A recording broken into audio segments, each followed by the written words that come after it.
Сәлем достар, каналға қош келдіңдер. Видеоларыма лайк басып комментарий қалдырып отырыңдар, өз ойларымен бөлісіп отырыңдар.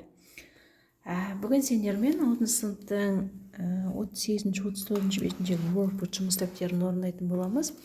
Бүгін бізде бірінші тапсырмада complete the sentences with one of the verbs in the past simple. Яғни мұнда берілген етістіктердің біреуін өткен шақ формасында жазамыз. Бірінші I won, мен жеңіп алдым. I went, мен бардым. James often played, ол жиі ойнайтын. They acted. Бесінші put on. Алтыншы played. Жетінші made. Сегізінші Lily went, яғни барды. Үшінші тапсырмада make the affirmative sentences with negative. And the negative sentences are affirmative. Яғни болымды сөзді болымсыз, болымды сөйлемді болымды түріне аударатын боламыз. We didn't have breakfast this morning. We had breakfast this morning.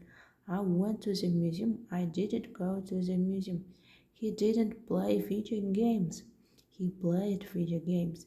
She took part in a competition. She didn't take part in a competition. We didn't write a letter.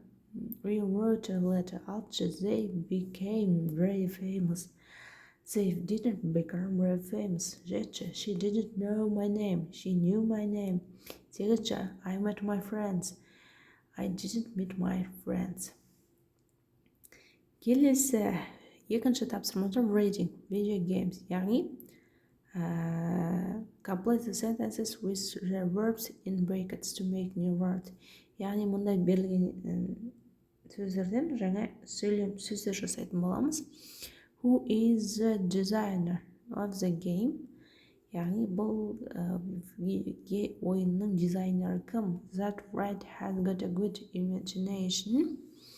Яғни мұна жазушының жақсы ойлау қабілеті күшті.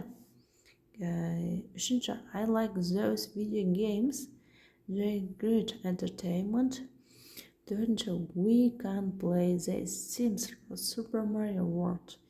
It's your choice. Яғни ол сенің таңдауың. The creators, яғни жасаушы of his action game made a lot of money. Яғни бұны жасаған кісі өте көп ақша тапты.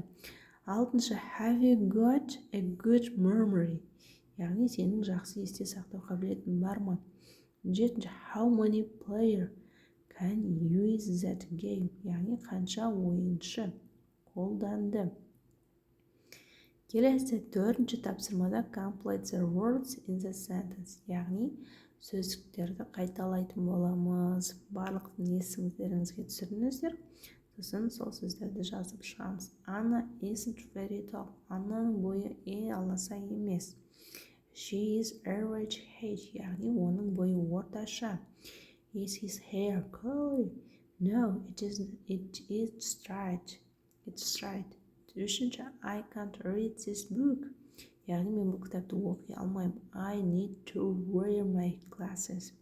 Яғни мен очкимді киюім керек. Төртінші, what color is your hair? Яғни оның шашы қандай? It's red. Бесінші, they aren't fat. Яғни ол толық емес. They are quite slim. Яғни орталық топықтау. Алтыншы, I've got fair hair and blue eyes. Менің шашым ақшыл түсті және көзім көк. Жетінші, my dad has got a black beard and a big мұртты. Менің әкемнің сақалы қара және мұрты биік, үлкен. Келесі тапсырма бізде бесінші тапсырма write past simple questions. Яғни өткен шақтағы сөздерді жазатын боламыз. Өткен шақ түрінде what did you do yesterday? Кеше сен не істедің? Where did you go? Қайда бардың? Үшінші, did your sister like the film? Like, яғни жақсы көре ме? Төртінші, did your parents buy the tickets? Сенің әкешең тикет, яғни билет сатып алды ма? Did you go by train? Сен Did you go? Сен пойызбен бардың ба?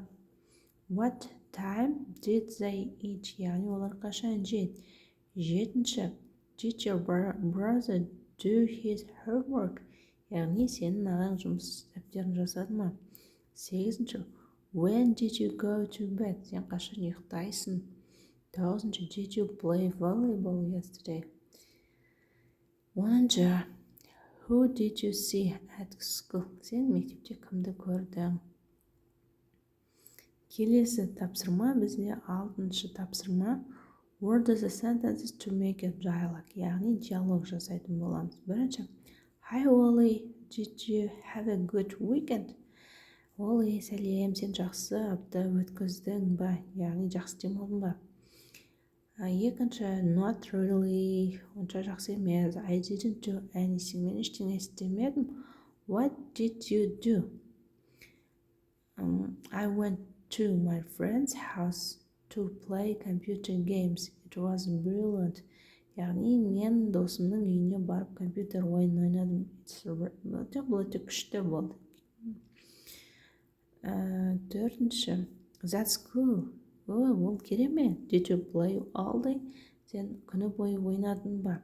Yes, we did. Яғни біз істедік. We come with me next time. Сен неге менімен бірге бармайсың келесіде? 6. Wally, okay, why not? Күшті, неге бармасқа? Келесі тапсырма бізде 7. тапсырма. Read the sentences about. Яғни Андрю Гарфилд туралы, ол бізде актер. Сол бойынша дұрыс сөздерді таңдайтын боламыз. Яғни дұрыс жауаптар береміз. Бізде ол актер. His full name is, яғни оның толық аты Андрю Рассел Гарфилд. 2. He became, яғни танымал болды, яғни 2007 жылы болды. Яғни ол актер болды 2007 жылы. 3. He played, ол ойнады. Spider-Man. Енді яғни 2010 жылы Superhero film. Яғни өте күшті фильм болды. 4. He is got light brown hair and brown eyes. Яғни оның ақшыл қасы және brown қоңыр көзді. 5. He was born, яғни ол дүниеге келді on, яғни 1980 жылы августтың 20 күні ол дүниеге келді. Яғни біз туған күн айтқанда туған күннің алдында санын айтқан кезде он жалғауын жалғаймыз, қосамыз. 6. He first took acting classes when he was 9 years old. Яғни ол бірінші рет актерлік классына, актер сабағына 9 жасынан бастап барған. He also, және де театрда өнер көрсетеді. Дәл осылай өздеріңізді бағалайсыздар астында. Өздеріңізге қиын жеңіл болған туралы жазасыздар. Егер менің видеоларым сіздерге ұнаса, лайк басып комментарий қалдырыңыздар. Каналға тіркелуді ұмытпаңыздар. Басқа да ағылшын тілінен басқа да сабақтың видеолары болады. Алдағы уақытта БЖБ, ТЖБ жауаптарын салуға тырысамын. Видеоларым ұнаса, лайк басыңыздар. Сау болыңыздар, келесі кездескенше.